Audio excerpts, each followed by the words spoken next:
Bienvenidos al episodio número 86 de La Crianza Pacífica, un podcast que propone recuperar la paz que las familias necesitan y merecen para criar hijos felices y competentes. Soy Laura Mascaró y estoy convencida de que cambiando la crianza podemos cambiar el mundo, porque la reforma educativa empieza en tu casa.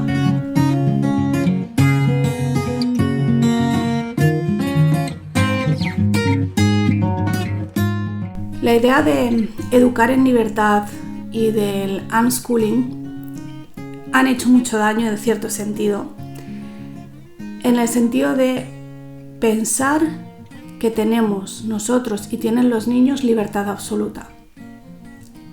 La libertad absoluta existe y si existe es buena y deseable. Creo que nos hemos equivocado mucho, y me incluyo la primera, cuando al hablar de seguir a los niños, respetar sus ritmos, darles libertad, dejarles elegir, quizá no hemos explicado bien cómo es esto en el día a día, porque ya sabemos que el papel lo aguanta todo, ¿no? Entonces, sobre el papel yo puedo hacer un discurso sobre la libertad, sobre dejar que el niño elija, pero muchas veces nos ha faltado ese matiz de, vale, pero ¿hasta qué punto elige el niño? ¿O en qué momento te das cuenta de que cierto tema lo tienes que elegir tú o lo tienes que guiar tú? Creo que hay muchos niños ahora mismo que están haciendo lo que quieren cuando quieren, que es lo que mucha gente piensa que es de lo que va la crianza libre o la educación libre o el unschooling, es el niño hace lo que quiere todo el tiempo.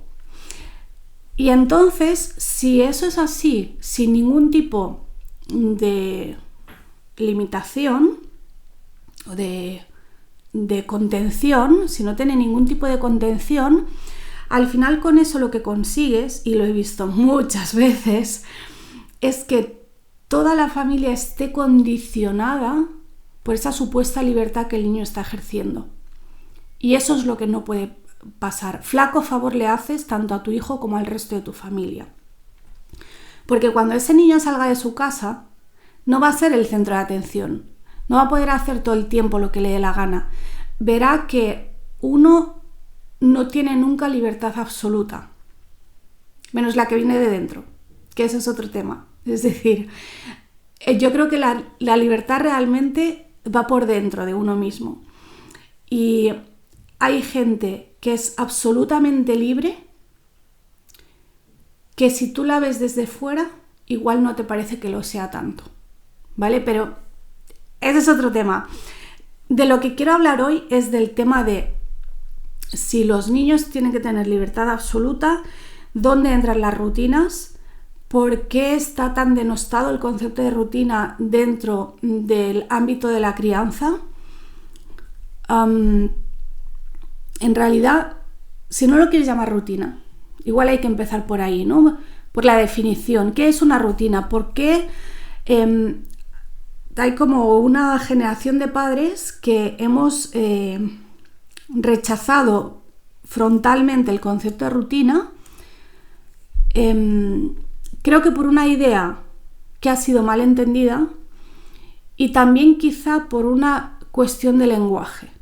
¿Sí? Si la gente no quiere rutinas, o incluso cuando hablas de rutina y de disciplina, porque disciplina es la otra, la gente normalmente siente rechazo. La gente, me refiero a la gente que está en este ámbito de la educación libre, la crianza respetuosa, etcétera, llámalo como quieras.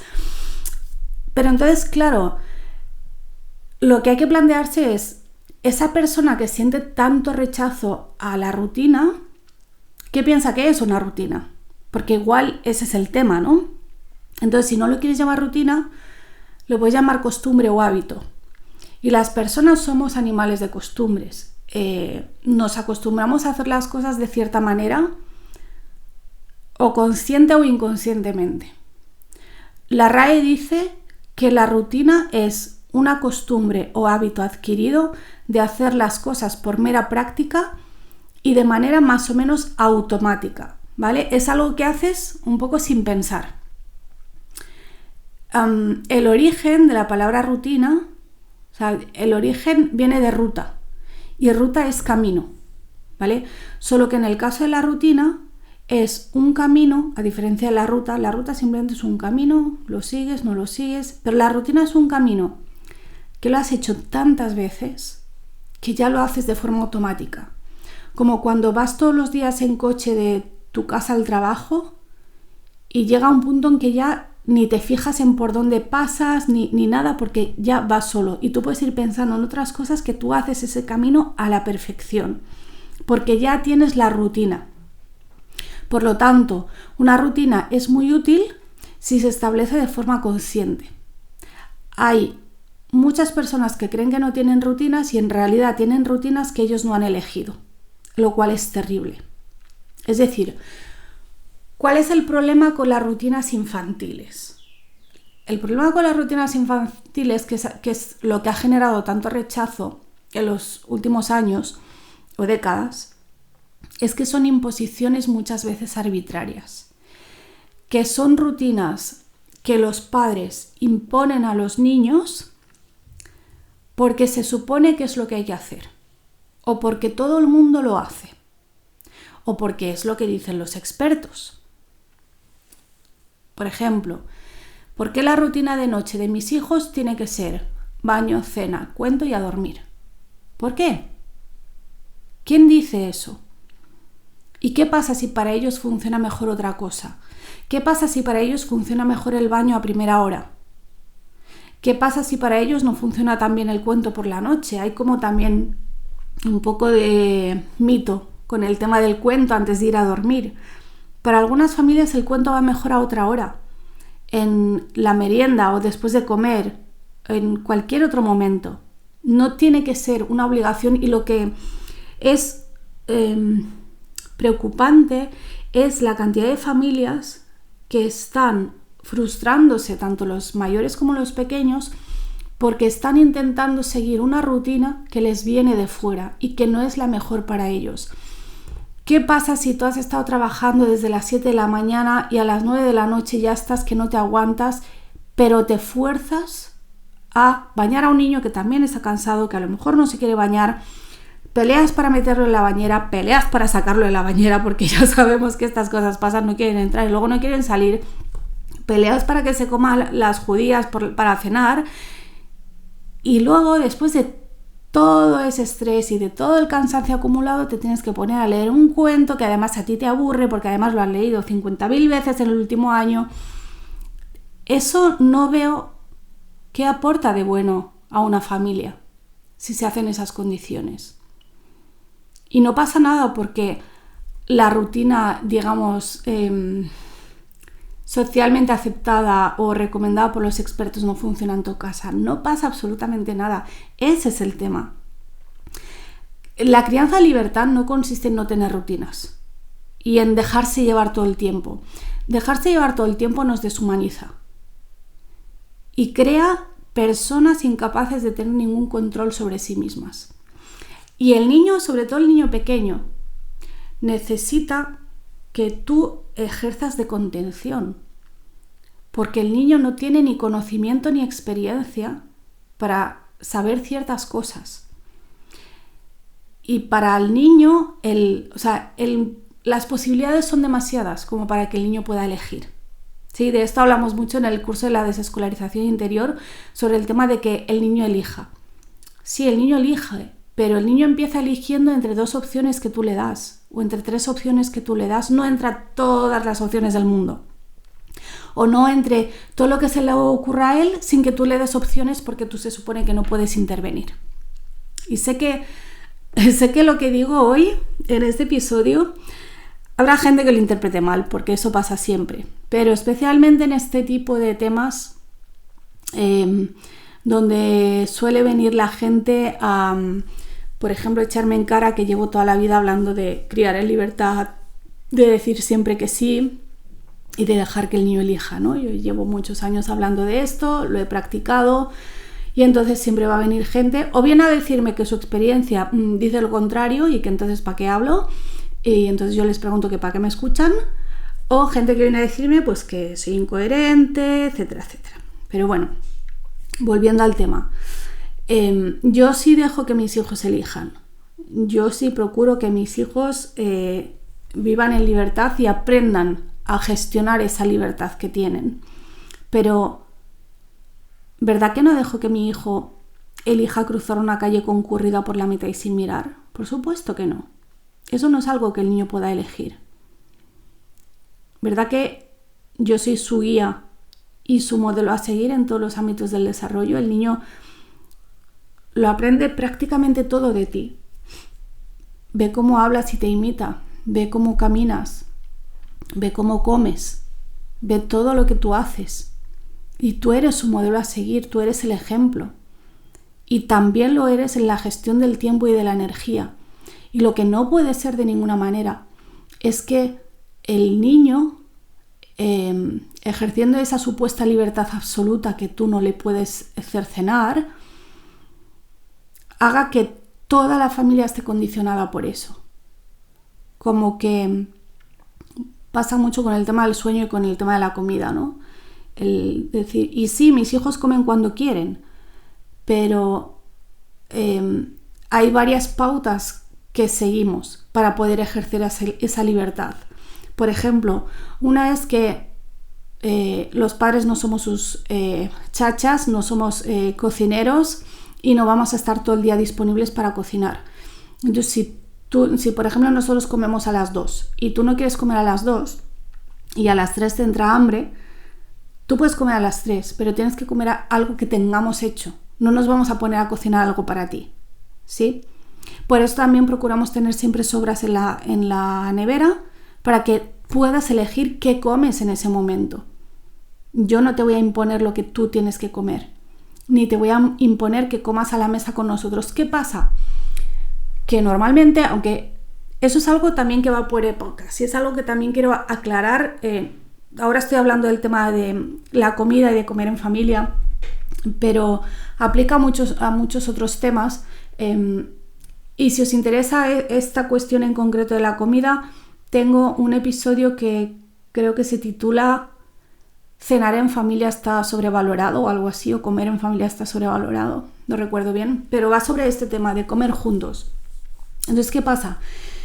Que si el niño tiene realmente libertad, la cuestión igual que te tienes que plantear si el niño no quiere comer nunca a la mesa contigo es ¿por qué? ¿Por qué no quiere comer nunca a la mesa contigo? Quizá porque tú comes en unos horarios que no son los horarios en los que su cuerpo le pide comer. Eso puede pasar. Por ejemplo, yo antes de tener hijos era muy contraria a esa costumbre que tienen muchas familias de que el niño come primero y después comen los adultos, y sin embargo me pasó con mi hijo pequeño que sus horarios no van con los nuestros y nos dimos cuenta de que él siempre pedía comida como media hora antes de nuestra hora de comer, más o menos, y dijimos, bueno, igual también por eso es costumbre en muchos sitios que los niños coman antes, porque sus horarios van diferentes, porque no tienen las mismas necesidades que tiene un adulto. Y por otra parte, hay que pensar también que a lo mejor comer contigo no es todo lo agradable que el niño desearía y por eso no quiere comer contigo. Sé que es fuerte decir eso, pero hay que pensarlo también. A nosotros nos pasó que a veces, como mi hijo mayor es muy callado, entonces muchas veces tendíamos a tener conversaciones de adultos y nos poníamos a hablar de temas que a él no le interesaban en absoluto, porque como total, él tampoco hablaba, pues nosotros hablábamos de temas que en absoluto le interesaban, con lo cual llegó un punto que dijo, yo paso de comer con vosotros y es normal. Entonces, si realmente quieres comer en familia, plantéate si los horarios son los adecuados y si el ambiente es el adecuado. Si tenéis conversaciones interesantes, si está todo el mundo integrado. Nosotros he explicado muchas veces que comemos con los móviles sobre la mesa porque los usamos para buscar cosas. Y eso enriquece muchísimo las conversaciones. O sea que aquí juntamos el tema de la comida, el tema de la libertad y el tema de las pantallas. Lo tenemos todo junto hoy. Tú puedes tener una conversación que igual se atasque un poco. o que igual en realidad incluso estés diciendo cosas que no son incluso ciertas, o que te falta información para poder tener esa conversación. Y oye, si tienes ahí un móvil con acceso a internet y puedes buscarlo en el momento, una cosa te lleva a la otra, y no es que vayáis a comer juntos, es que vais a tener unas sobremesas espectaculares también. Y si hay épocas en las que tus hijos no quieren comer contigo, pues tampoco pasa nada. La cuestión es...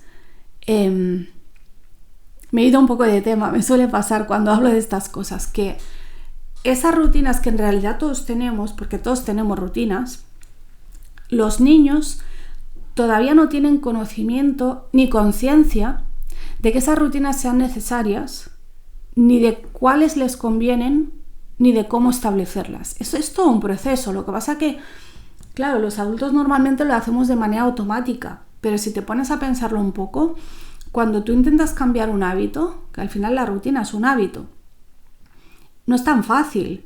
Cuando intentas cambiar tu dieta, cuando intentas acostumbrarte a hacer ejercicio, cuando intentas cambiar hábitos en la organización del hogar y de la limpieza de la casa, no es fácil porque igual llevas muchos años en piloto automático y tienes que hacer un esfuerzo enorme de primero de analizar la situación, ver qué es lo que está fallando, por qué crees que está fallando, cómo lo quieres cambiar, cuál es el objetivo, cuál sería tu rutina ideal, qué pasos tienes que dar para ir estableciendo esa rutina. Todo eso un niño no lo puede hacer. Un niño vive absolutamente en el presente y no se da cuenta de que todos los días hay pasos que repite y pasos que siguen a otros pasos. Y creo que por eso está tan denostada la palabra rutina en el ámbito de la crianza respetuosa. Siempre dudo cuando hablo de crianza, no sé qué apellido ponerle. Por eso el podcast se llama Crianza Pacífica, porque es como el objetivo deseable, pero el término de crianza respetuosa, me echa un poco para atrás también. Lo podemos hablar otro día. Y por eso me gusta mucho a mí hablar de ritmos, porque al final las rutinas no son más que los hábitos que le dan ritmo a nuestro día. Esto es algo que trabajamos mucho en el taller de libertad financiera, el cómo darle un ritmo a nuestro día para que fluya bien, para que todo sea más fácil. Entonces, para eso tienes que saber qué es lo que no está funcionando, o cuando crees que algo no está funcionando, ¿por qué? ¿En qué lo has notado?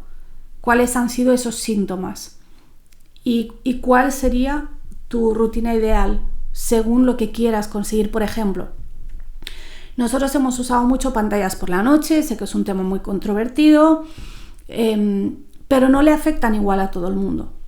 Por ejemplo, mi hijo mayor podía terminar el día, en vez de con el famoso cuento, con una película o con un videojuego, y luego apagaba y se iba a dormir, y dormía perfectamente bien. En cambio, a mi hijo pequeño sí que le afectan, y cuando tenía la costumbre de estar con el iPad viendo vídeos antes de acostarse, no dormía bien, se ponía de mal humor, no quería dejar nunca el iPad, aunque estuviera muy cansado, él no sentía ese cansancio. Entonces eso hacía que cada día se acostara un poquito más tarde y durmiera un poquito peor, y al día siguiente obviamente estaba de mal humor porque si no descansas bien. Entonces, de hecho eso lo comenté también en un podcast sobre el sueño, que no recuerdo cómo se titula, pero ya intentaré buscarlo y enlazarlo, que si les dejas, cada vez se acuestan más tarde. Eso les pasa a los niños y les pasa a los adultos. Y cuando tú te descuidas, si alguna vez os ha pasado, en cuanto tú te descuidas, cada vez te vas a acostar más tarde, porque tu cuerpo se va acostumbrando a eso. Entonces necesitas dormir un poquito más por la mañana, y si no puedes dormir ese poquito más, vas a estar cansado y de mal humor todo el día. Entonces, yo no soy partidaria de ponerles horarios para irse a dormir. De hecho, me parece una crueldad mandar a la cama a alguien que no tiene sueño, que no se siente cansado, pero tampoco les dejo total libertad. Lo que hago, por ejemplo, con el mayor, que entrena por las noches, es ponerle horario de levantarse. Entonces él se gestiona, él sabe que si quiere se puede quedar hasta las 4 de la mañana, pero que a las 10:30 le vamos a despertar. Entonces sabe que eso no le conviene. También, ojo que estoy hablando de un adolescente y no de un niño pequeño. Pero el caso con el tema de las pantallas por la noche, ¿cómo reviertes eso? ¿No? Si el niño ya ha cogido esa costumbre, que en realidad es una rutina, lo que pasa es que no la ha elegido conscientemente, pero eso es una rutina. ¿Cómo reviertes eso? Tienes varias opciones. ¿Qué haces? Prohíbes el iPad. Eso va a crear fricción, malestar, enfados, peleas. ¿Fuerzas un horario de dormir? Pues lo mismo. Eso implicaría pelear todas las noches, porque el niño ya tiene un hábito que él no ha decidido dejar y que tú pretendes que deje de golpe. Y si tú, como adulto, has intentado cambiar algún hábito alguna vez, cambiar tu dieta, dejar de comer azúcar, empezar a hacer ejercicio, empezar a madrugar, si has intentado cambiar un hábito, sabes que cuesta mucho incluso cuando tú lo has elegido. Cuando tú, adulto, decides que vas a empezar a madrugar, eso no es fácil y no es agradable, pero lo haces porque ha sido tu decisión, porque piensas que va a ser mejor para ti. ¿Qué pasa si estamos hablando de un hábito que tiene un niño y que le impones ese cambio y además le impones ese cambio de hoy para mañana? Sin tener en cuenta que ese tipo de cambios no son fáciles ni siquiera cuando los eliges tú libremente. Entonces no haces eso. Ni le quitas el iPad, ni se lo prohíbes, ni le pones una hora a tope. Lo que haces, o lo que hicimos nosotros, siguiendo como siempre la misma filosofía, es incorporar poco a poco una nueva rutina hasta que se olvida de la anterior. ¿Sí? Entonces, en vez de centrarte en lo que quieres eliminar, céntrate en lo que quieres construir. No imponer, construir. Que se vaya creando poco a poco esa nueva rutina que a ti te parece más saludable. Ojo, siempre viéndolo de manera objetiva y teniendo en cuenta las necesidades y las características de tu hijo en concreto y de tu familia. El hecho de madrugar o no madrugar, usar pantallas o no usar pantallas, no hay una respuesta objetiva de qué es mejor. Entonces tú decides sin decirle al niño que vas a hacer eso, porque si no ya te ve la intención y dice, vale, esta hora me pone una rutina nueva porque en realidad me quiere quitar el iPad por la noche. No, tú simplemente cambias tu rutina. Vas cambiando tú y vas integrando al niño en tu nueva rutina. Y vas, a base de repetir eso un día tras otro, sin peleas, sin enfados, sin estrés, siempre con tranquilidad, con serenidad e incluso con alegría. Y a base de repetirlo un día y otro día y otro día, vas creando surcos hasta que el niño transita por esos surcos sin pensarlo.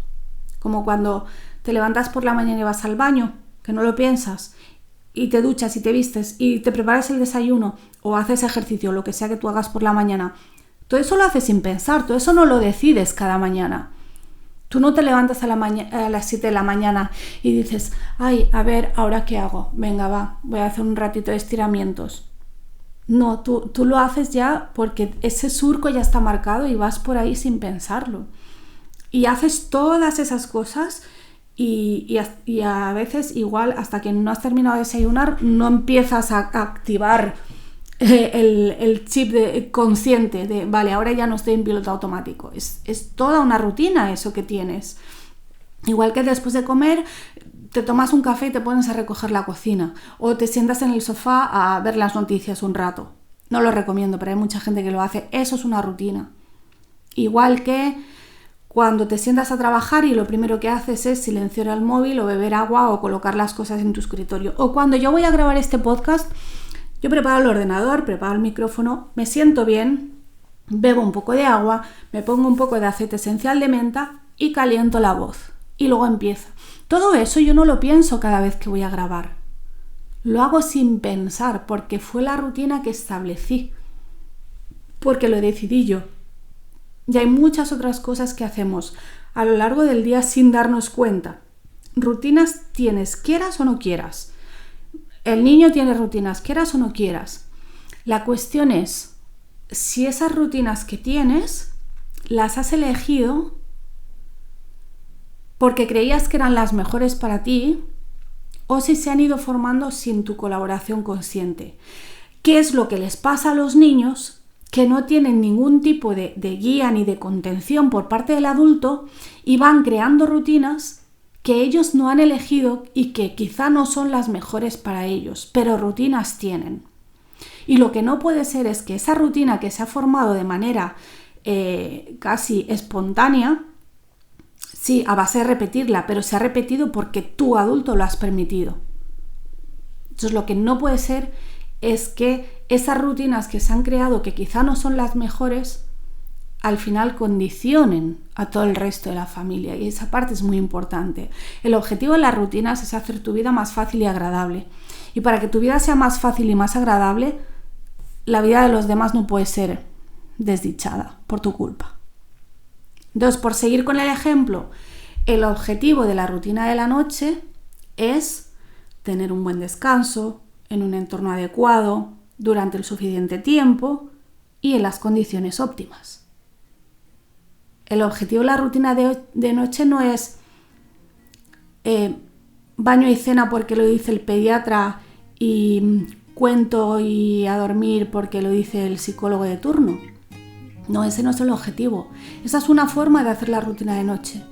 Pero el objetivo, sea cual sea la aplicación concreta de esa rutina, el objetivo es tener un buen descanso. Y para tener un buen descanso necesitas todo eso, el entorno adecuado, el tiempo suficiente. Es un tema que me preocupa mucho. Los niños en esta sociedad viven privados de sueño. La rutina sirve para crear las condiciones óptimas para que ese descanso se pueda dar. ¿Y no quieres eso para tus hijos? Si has llegado hasta aquí, te lo agradezco inmensamente. Recuerda que continuamos la conversación en nuestro grupo de Facebook y que puedes apoyar este podcast en iVoox y en Patreon. Y hasta el próximo domingo, que tengas una bella y pacífica semana.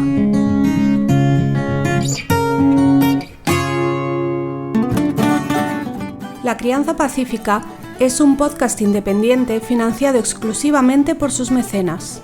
Tú también puedes serlo apoyando mi trabajo en patreon.com/Laura Mascaró o desde la aplicación de iVoox pulsando el botón Apoyar.